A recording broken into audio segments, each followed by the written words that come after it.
হচ্ছে, চোখ দুটো এদিক ওদিক খুঁজছে। বহু বছর এই মুহূর্তের জন্য অপেক্ষা। এই কক্ষ, ওই কক্ষ, প্রতিটা সেকেন্ড যেন এক একটি দিন। মা কি করবে? মানবে তো? ভুল করেছি, আর এমন হবে না। কি হবে শেষমেশ? এখন যে ঘটনাটি ঘটতে যাচ্ছে সেটা নাটকের চেয়েও নাটকীয়। শুরু থেকেই বলি, চলতিতে বৃদ্ধাশ্রমের একটি প্রতিবেদন দেখে একটি দর্শক ফোন আসে। বলেছিল সেই ভিডিওতে নাকি তার হারিয়ে যাওয়া মাকে খুঁজে পেয়েছে। 1 বছর ধরে হারিয়ে যাওয়া মাকে খুঁজছে এ সন্তানরা। 2 ছেলে আর তাদের 2 সন্তান নিয়ে আমরা ছুটলাম সেই বৃদ্ধাশ্রমে। তারপর যা ঘটলো সেই মহেন্দ্রক্ষণের সাক্ষী হতে চলুন আপনারাও। আমরা ছিলাম পিছনে পিছনে থাকেন, একটু বলেন। এই নাহার মা কোন দিকে? রোকেয়া, নাহার মাই কই?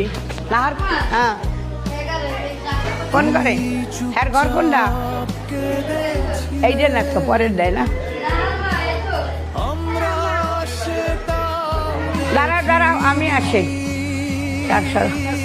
ওই নাহার মা, কি অবস্থা? কি হয়েছে?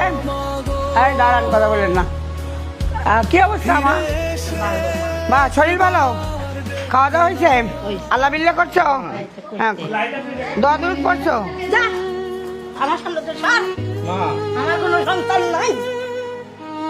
বললাম একটু থামেন, থামতে পারলেন না, একটু অস্থির হয়ে গেলেন কেন? মেজাজ খারাপ কেন? আমি মা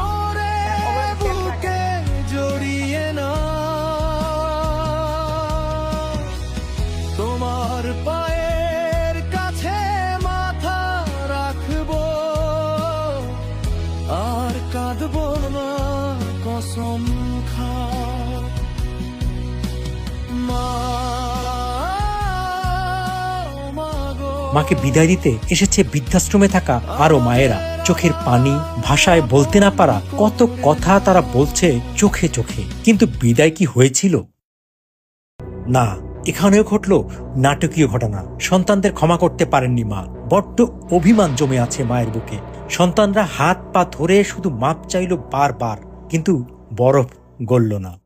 মা এমন কোনো না না করছি মা। কিছু নেই, মা নাই, মা মরে গেছে। বাপ গেছে যাই করতে, মা গেছে সেই করতে। এটা তো বঞ্চিত করেন না, চলেন না, পাগলের মতন ঘুরছি। আল্লাহ মিলাই দিব দেয়া ভিডিওটা দেখছি, তাদের সহযোগিতা এই জায়গা পর্যন্ত আইসা পড়ছে। সন্তানদের বুকে নিতে পারলেন না, কিন্তু নাতিদের কাছে সেই পাথর মন মাটি হয়ে গেল। 2 নাতিকে জড়িয়ে কান্নায় ভেঙে পড়েন দাদি। ভাতের হাড়ি চুপচাপ থাকে, ডাক দে না কেউ, আপনারা কইবেন যে আমি যামু, আবার ঘুরে ফিরে যামু, দেখা করে যামু।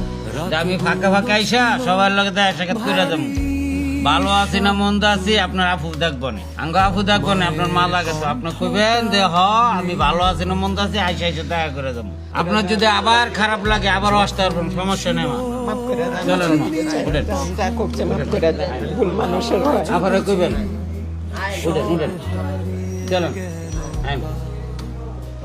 এমন করেন না। উঠেন।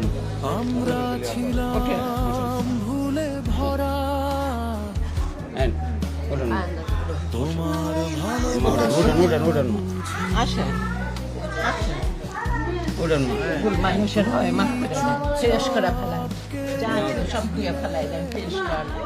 যাই নদীতে গোসল করবেন, নদী আছে, নদী, না আমাদের নদীতে গোসল করাইবেন ওনারে, নদীতে নিয়ে গোসল করে। নদী নেই। যান, নদীর পানিতে গোসল করলে সব ঠিক হয়ে যাবে। আমার কোনো সন্তানাদি নেই, আমার কিচ্ছু নাই। না। নাই থাক, থাকলে আমি বনে বনে থাকতাম না। আমি এখন থাকবো, আমি এখন যাবো না। বহুত কথা খুঁজতেছি মা, কোথাও বাত নাই তো খুঁজি নাই। এখন যে অবস্থা তার দেখলাম, ওই হিসাবে বুঝতেছি এখন যদি তাকে আমাদের সাথে নিয়ে যাই, আবার যদি বাইরে যাতা দেখি সে আসা যাওয়ার ভিতরে সে যেদিন নিজের থেকে বলবে দেখো আমি যাবো, সেদিন আমি নিয়ে যাবো। অপরাধী মানে আমি বিশাল অপরাধী হব। মার কাছে হিসাবে আমি বড় অপরাধী, জানি না কি অপরাধ করছি। এটা তো সবচেয়ে বড় কষ্ট, নিজের ছেলে হইয়া মারের সাথে নিতে পারতাছি না, মা এখন যাইতে চাইতেছে না, তারা আমি অপরাধী। আমার মা যেহেতু বলতেছে আমি অপরাধী, আমি সম্পূর্ণ মাথা বাইতে নেব। আমার মা যেদিন কইব তো বাবা আমি তোর সাথে যাবো, সেদিনই আমার মাকে আমি আমার সাথে নেব।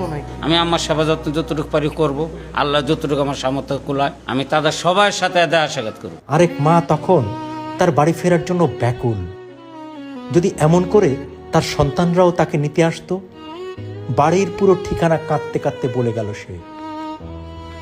আমি চাই আমার মেয়ে কোথায় গেছে, আমি চাই। আমার মেয়ের নাম সীমা রানী, আমার ছেলের নাম রূপন মিয়া, আমার নাতির নাম শাম খান, নাতির নাম সাব্বির খান, নাতিনের নাম মৌসুমি।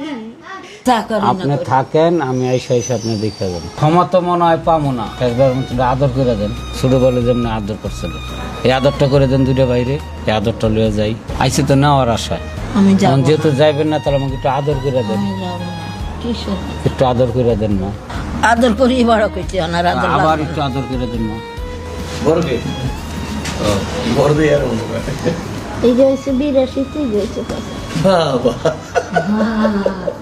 বিরাশি 85 সব মনে রাখছে। আমরা ভুল করেছি, মাফ করে বুকে অবশেষে বিদায় নিল সন্তানরা। মায়ের চোখ ভিজে আছে।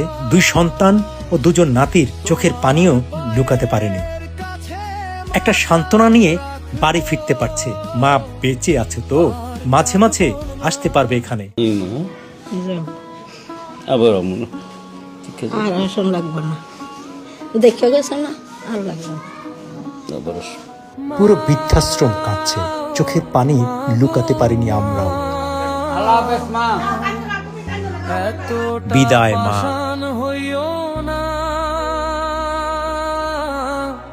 বুঝিনি তাই ভুল করেছি মা।